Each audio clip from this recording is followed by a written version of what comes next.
Bonjour, dans cette vidéo, la première dans une série dédiée au traitement de plusieurs thématiques mathématiques, j'exposerai une approche didactique et pédagogique dans l'environnement Maple, MapleTA et Mobius, pour résoudre des problèmes d'optimisation. Alors tout d'abord, un petit tour d'horizon pour se familiariser avec Maple. Pour information, la version 2018 vient de sortir cette semaine. Il s'agit d'un logiciel mathématique très complet. Ses capacités de calcul formel permettent d'obtenir des solutions exactes à de nombreux problèmes. Il est également un puissant outil de calcul numérique, possède des fonctions et interfaces interactives de visualisation graphique en 2D, 3D, d'audio et de vidéo très avancées. Concrètement, une palette d'outils intuitive pour tout ce qui est encodage. Voilà, on peut encoder facilement toutes sortes d'expressions et de calculs mathématiques. Voilà, par exemple, je prends ici une fonction logarithmique en base 6 de 3 donne son calcul. Ça peut être, on peut définir des fonctions, on peut définir des intégrales, on peut définir des sommes, des fonctions par morceau, etc. Toute une série d'outils mathématiques disponibles. Bien sûr, il y a d'autres qui parcourent l'ensemble des parties mathématiques, l'algèbre linéaire, les statistiques, les composantes, et ça, on expliquera ça après. Alors, toute une partie graphique dynamique relative à la partie statistique. Alors, autre chose très intéressante avec ce logiciel, c'est l'outil mathématique cliquable. Un clic droit sur l'expression permet d'explorer ses aspects numériques, algébriques et graphiques. Dans la nouvelle version 2018, une nouvelle interface est proposée pour rendre le travail plus agréable avec un contact visuel permanent. Je vais prendre par exemple un exemple, je vais explorer la fonction sinus de 2x. Voilà, je vois qu'il y a toute une série de possibilités pour l'exploration, que ce soit au niveau graphique. J'ai tout de suite son graphique. Je peux également faire un travail algébrique sur la trigonométrie. Je vais développer l'expression par exemple. Et j'ai tout de suite la forme équivalente de sinus de x cosinus de x. On peut chercher des limites, on peut intégrer, on peut factoriser, on peut vraiment faire toute une série de choses très intéressantes. Autre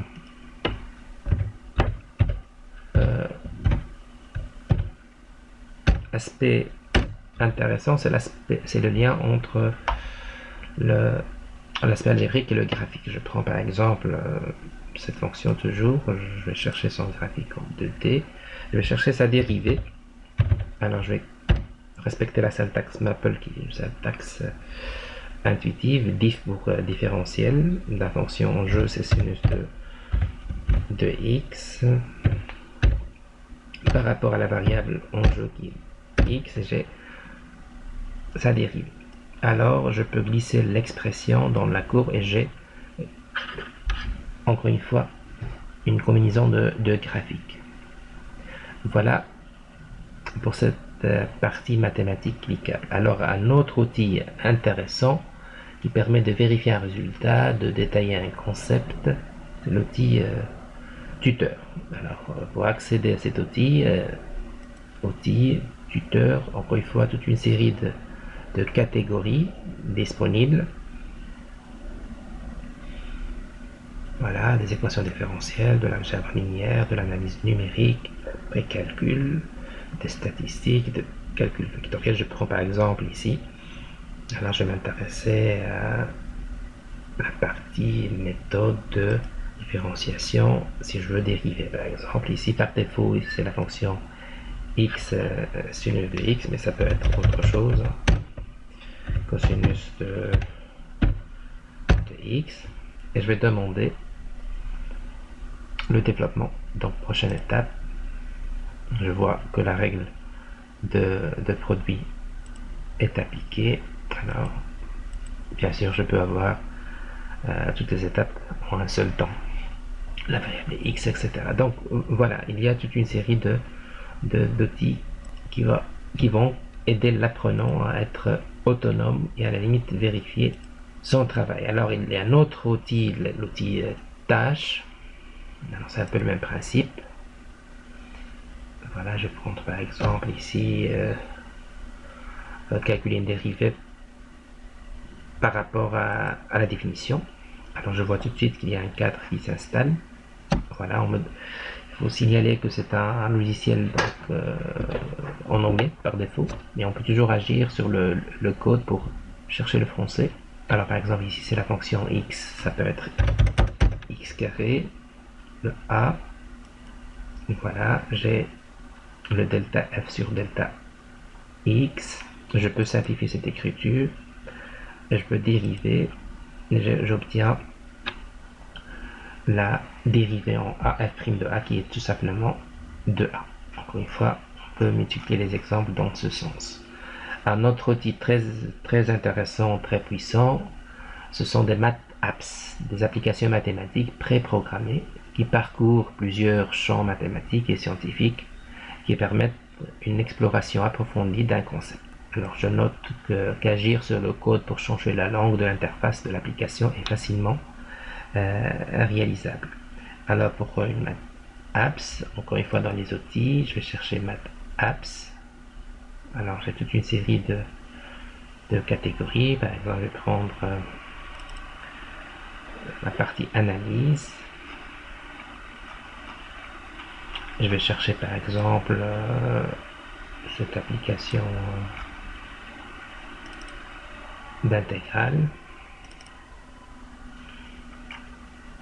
Voilà, explication. Prends un exemple et on peut travailler voilà, de manière interactive par rapport à n'importe quelle fonction. Par exemple, je vais prendre x carré comme exemple, je vais définir les bornes, voilà, et j'ai tout de suite ma fonction x carré et je peux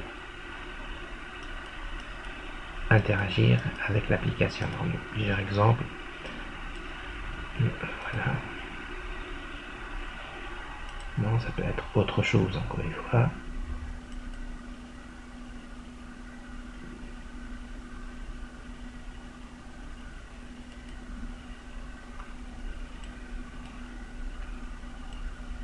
Des solides de...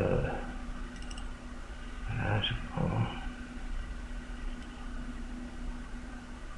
Voilà, je peux chercher en 3D une surface de révolution. Cloud est toujours disponible. Ça permet d'échanger en ligne toutes sortes de fichiers Maple. Voilà. On peut faire un travail collaboratif à l'aide de ce cloud. Maple réunit donc toutes les qualités pour expérimenter les mathématiques, c'est-à-dire les aborder d'une manière originale, stimulante, vivante. L'apprentissage de Maple est rapide. L'environnement Maple peut être complété par un dispositif d'évaluation MapleTA et par un dispositif de cours en ligne Mobus, dans lesquels la construction de parcours pédagogiques, de questions aléatoires de différents types constitue une vraie valeur ajoutée pour l'apprenant.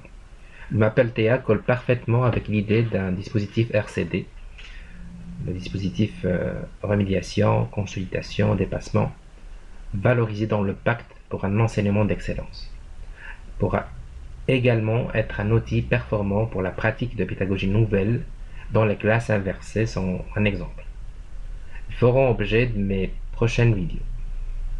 Je note que ce travail a été publié dans la revue scientifique Tangente Éducation de mars 2018. On en a parlé également dans la rubrique Case Studies du site pédagogique de Maplesoft au Canada. Voilà le lien. C'est une étude en anglais. J'ai choisi une vingtaine de problèmes variés parcourant l'ensemble de la thématique. Ils sont accessibles en ligne Pour tout intérêt éventuel, il suffit de me contacter par email, adresse jassoussi@gmail.com. Pour avoir les fichiers sources, m'appelle associé aux différents développements de cette présentation. Donc n'hésitez pas à me contacter par email. Alors voilà les problèmes, les grands classiques concernant les différents paramètres et variables, le temps, les angles, la distance, la hauteur minimale, maximale, etc. Les différentes figures géométriques dans l'espace, pyramide, cône, etc.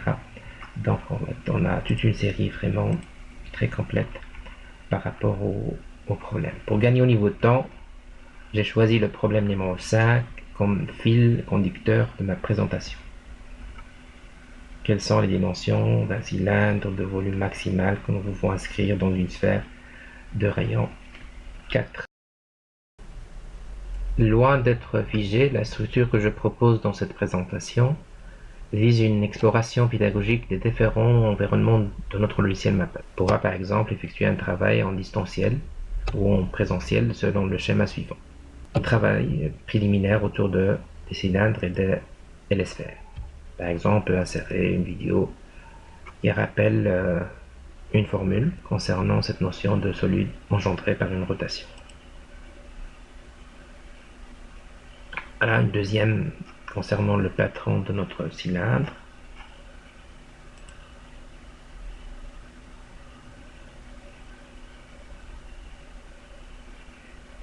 Voilà, on peut en tirer les différentes formules concernant le volume et la surface. On peut faire une autre interaction, les sensibiliser par rapport au lien entre les fonctions et l'aspect volume, donc un travail autour de cette notion de solide de révolution générée par une rotation de la fonction. Donc, il suffit de la fonction constante bien sûr autour de l'axe. C'est une occasion par exemple d'aborder en présentiel la notion de calcul intégral. On peut appeler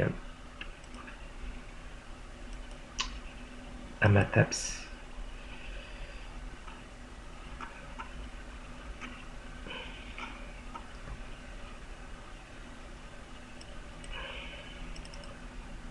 Là, je peux prendre par exemple, voilà, MATLABS déjà pré-programmé. Donc, on a un choix entre l'insertion d'une fonction avec son expression, soit de manière intuitive, on peut y aller chercher la fonction. Bien sûr, on peut animer, on peut effacer, et l'idée c'est d'avoir vraiment cette fonction constante. Voilà, on peut voir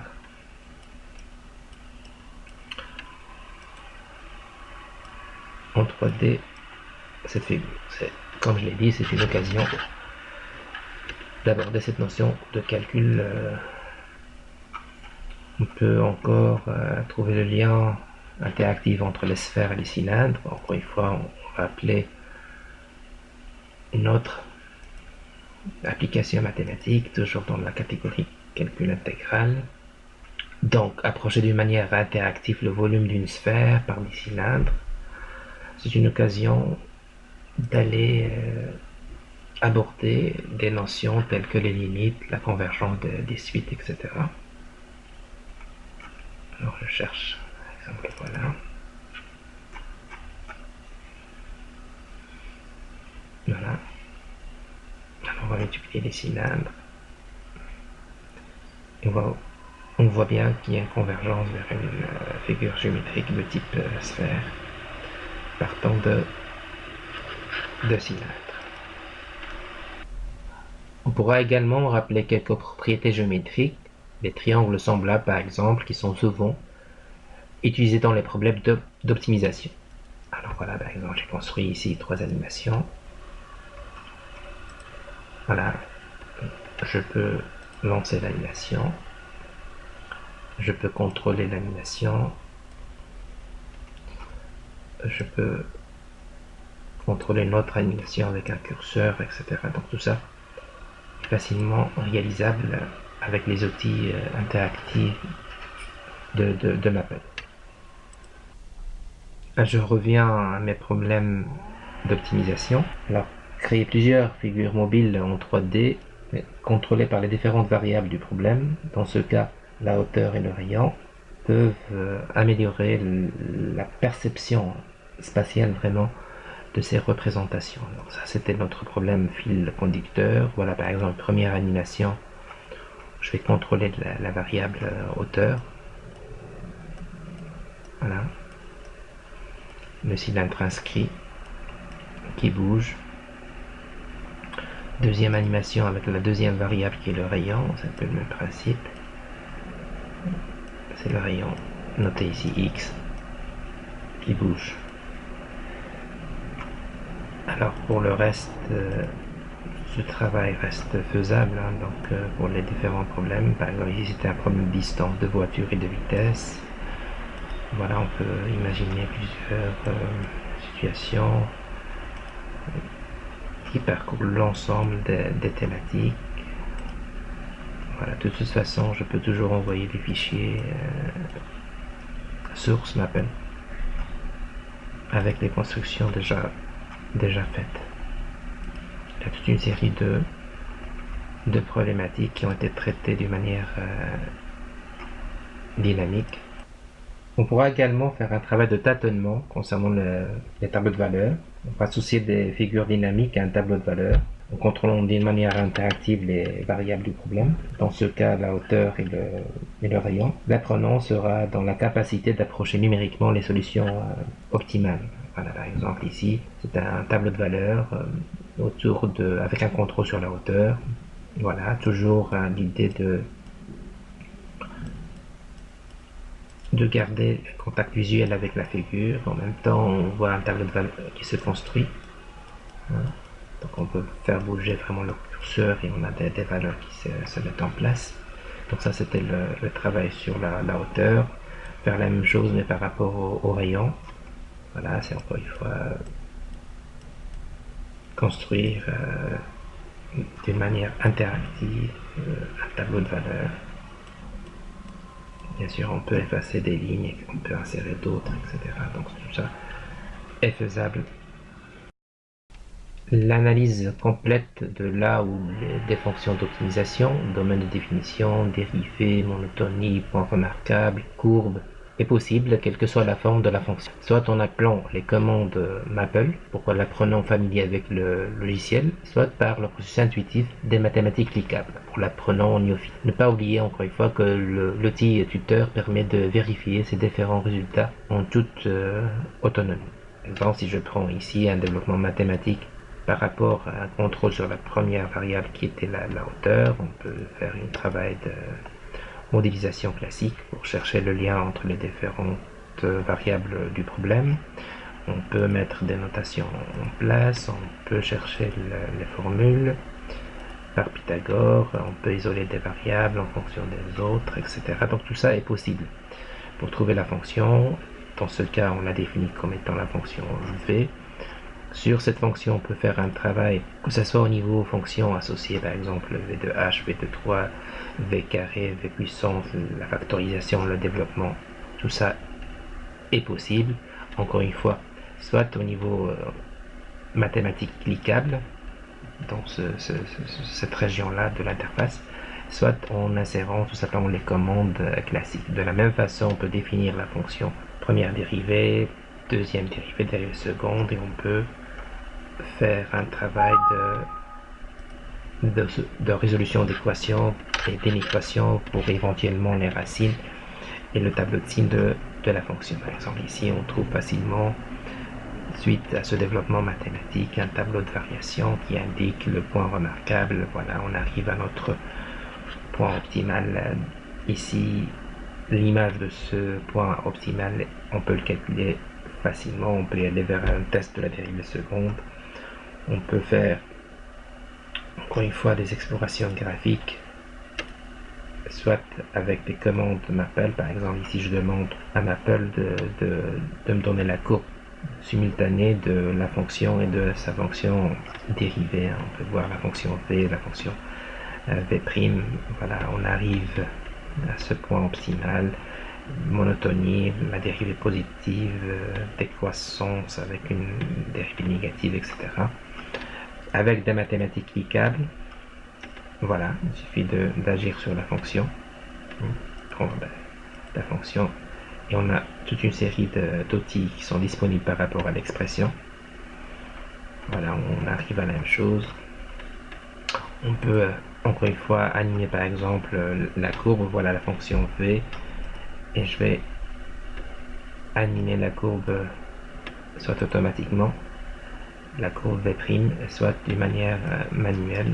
On peut voir, voilà, donc il y a toute une série de possibilités qui sont disponibles, faisables, réalisables dans l'environnement Mappel.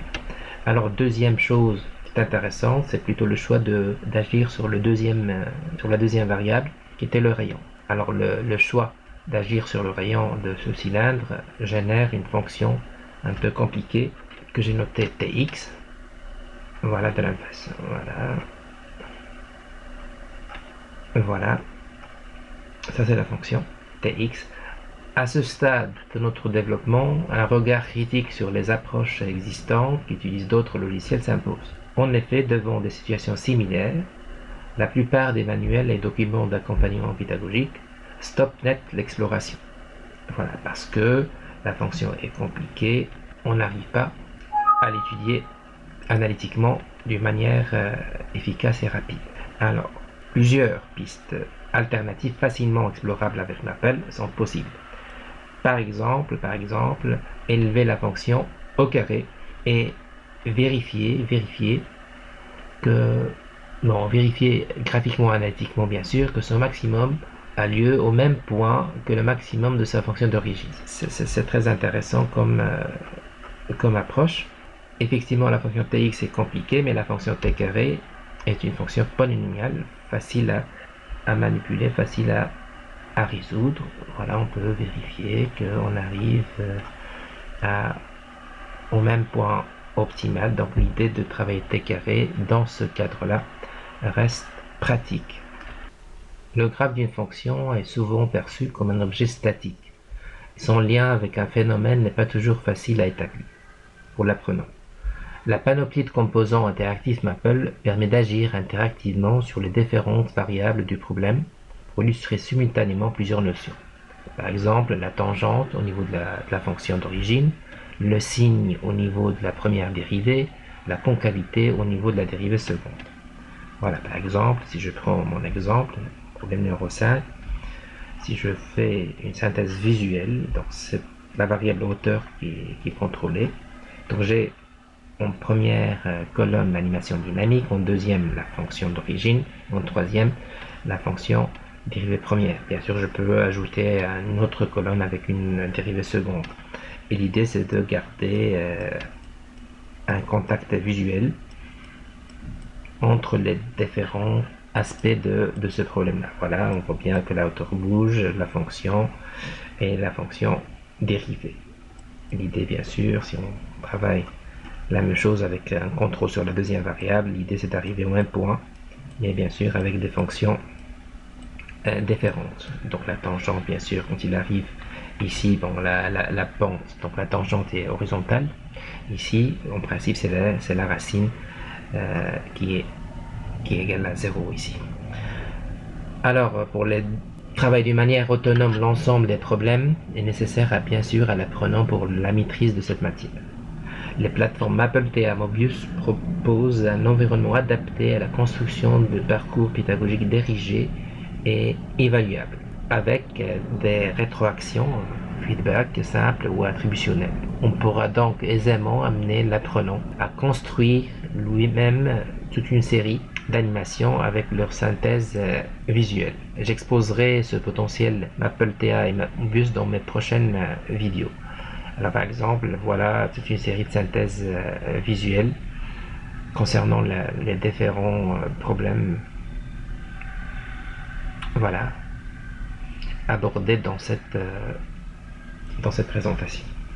Voilà. Le même principe, bien sûr, les animations dynamiques varient, mais l'idée est toujours la même pour l'apprenant. Voilà, merci pour votre attention.